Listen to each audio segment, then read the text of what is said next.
South ఇండియాలోనే అతి తక్కువ ధరలకి రత్నాలనందించే ఏకైక సంస్థ 6JVR. ప్రముఖ పుణ్యక్షేత్రం యాదాద్రి పేరు మరోసారి మారబోతోందా? ఆలేరు కాంగ్రెస్ ఎమ్మెల్యే బీర్ల ఐలయ్య చేసిన వ్యాఖ్యలు సంచలనం రేపుతున్నాయి. త్వరలోనే యాదాద్రి పేరును యాదగిరి గుట్టగా మారుస్తున్నట్లు ఆయన వెల్లడించారు.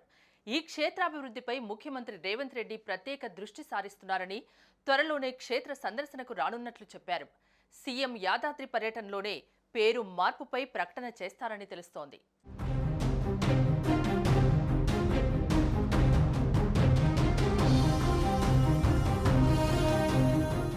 ఆంధ్రప్రదేశ్లోని తిరుమల దేవస్థానం స్థాయిలో ఆలయాన్ని అభివృద్ధి చెందాలని గత ప్రభుత్వంలో అప్పటి సీఎం కేసీఆర్ యాదగిరిగుట్టకు యాదాద్రి అని నామకరణం చేశారు. శ్రీ లక్ష్మీ నరసింహుడి ఆలయాన్ని పునర్నిర్మించాలని నిర్ణయించినప్పుడు ప్రకటించారు.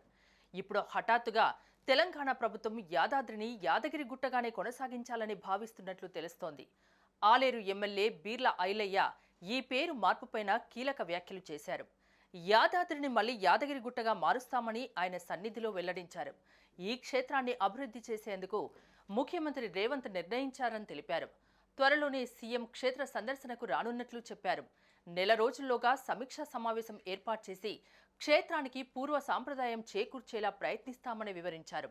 కొండపై డార్మిటరీ హాల్ నిర్మించి భక్తులు నిద్ర చేసే అవకాశం కల్పిస్తామని చెప్పారు. పూర్వం నుంచి ఈ క్షేత్రానికి ఉన్న పేరు మార్చడం సరికాదన్నారు. ఆలయ పూజార్ల కోసం విశ్రాంతి గదులు ఏర్పాటు చేయాలని సూచించారు. దీంతో ఇప్పుడు యాదాద్రి పేరు మార్పుపైన ప్రభుత్వం ఎలాంటి నిర్ణయం తీసుకుంటుందనేది వేచి చూడాలి.